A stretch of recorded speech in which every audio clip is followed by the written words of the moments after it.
Round 2 against AJ Capra. Let's see what we got.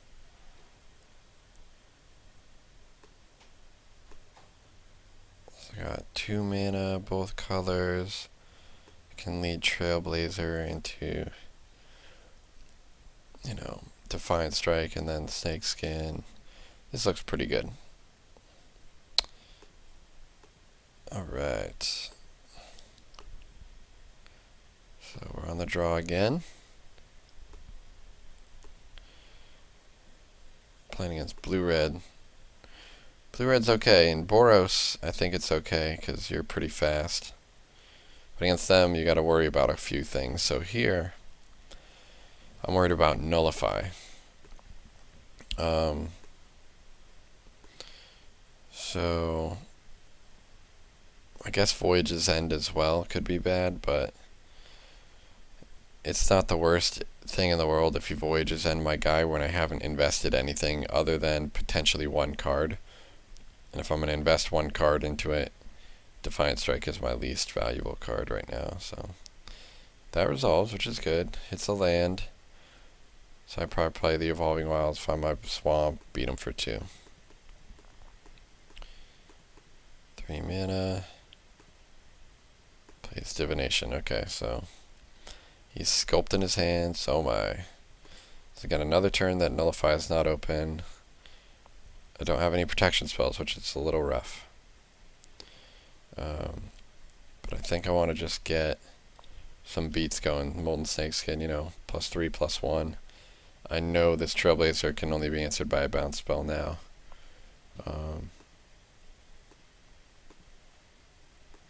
So I'd rather diversify my threats a little bit. If he wants to kill my Skyguard, then at least he's not bouncing my Trailblazer. But he's got Griptide, which is like the best possible thing he could have there. Pretty rough for me, but now I get to play Chosen by Heliod and make this guy a little bigger. And I get to draw past the Griptide. So here I'll probably just play the Trailblazer, beat for 2. Again, we're in that middle part of the game where I don't really like it.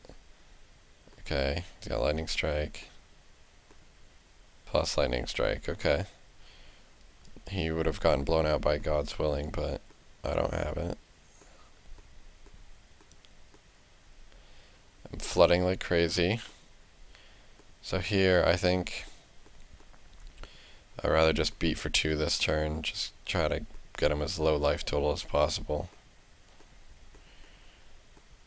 Not looking good for me. 5 in hand. 6 in hand.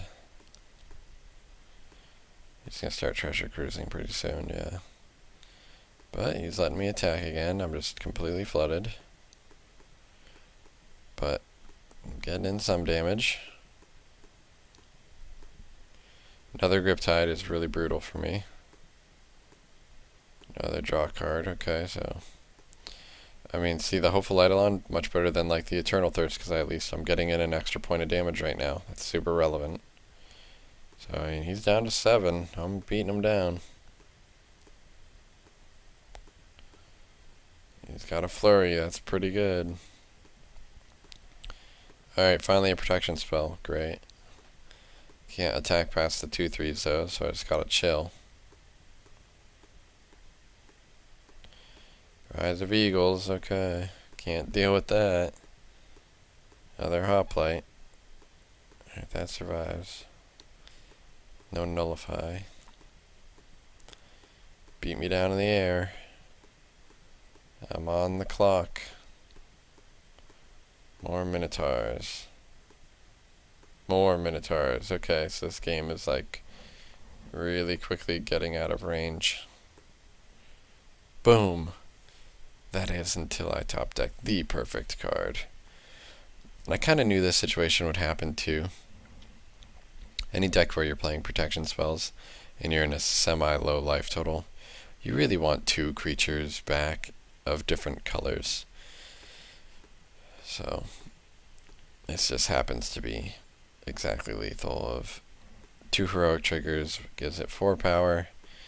Feast plus sinks in gives it 3 more power. 4 plus 3 is 7. Boom. So pro red 7 power is game. So I kind of stole that one. He had more than enough, ability to start crashing down on me. The game was probably going to be over in like 2 turns. But you kind of see the power of, again, molting snakeskin, just +3 +1 is a lot for of power. Makes me even think maybe Titan Strength should be played in the Boros heroic deck. Just all that power is super good. And then the protection spell gets there. So now, let's go to the next game. If you guys want to know my secret tech against Is It Control, is a flawless main deck. The only cards that I change, I take out like 2 Aeonic Bondkin because they're so easy to kill, and I put in the 2 Hopeful Eidolon, just because another heroic trigger and ways to make my guys bigger and gain some life, I think is pretty good. Oh, maybe I take out 1 of the Bondkins and 1 of the something else, I can't remember. Maybe I'll remember as we go along here. So yeah, this hand's very keepable because I get to play Trailblazer on turn 1 and protect it. So it can't get nullified, and then it's really hard for him to kill. So again, I immediately make it big so that he can't like Magma Spray, press Lightning Strike it. I guess he could still do that, but he needs a second red in both those spells. He's stuck on 2 land. Well, in that case, yeah, I don't like my sequencing here. I remember this is really bad. So I force him to have Lightning Strike to kill my student, right? And he does.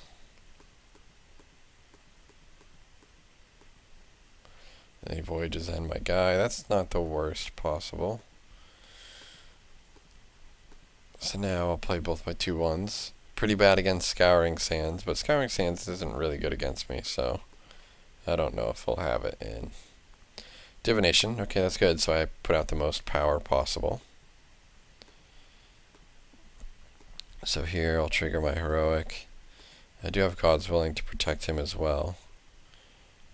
So I should probably just play my Trailblazer and leave open God's Willing. Again, never have time to outlast, so just 2 mana 2/1 with this Bondkin. What did I do? I should have played the Trailblazer. I messed up.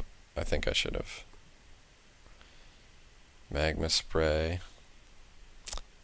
Yeah, I have to protect it. Bounce Spell. Bounce Spell's okay. Again, Magma Spray kills my guy, Bounce Spell doesn't, so I at least... That resolves, okay. Plains on bottom. Okay, my guy survives. Okay.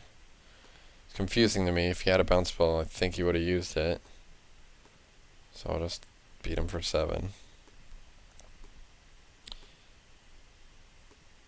Now I'm in a really good spot. Play Trailblazer. Play this guy. And he just scoops. He had no way to interact with those creatures, so kind of uneventful game. There's a different round that I was thinking about where my sequencing of creatures, when I was playing 1 creature per turn for a while, was pretty bad. But that must be in a later round. Alright, stay tuned for round 3.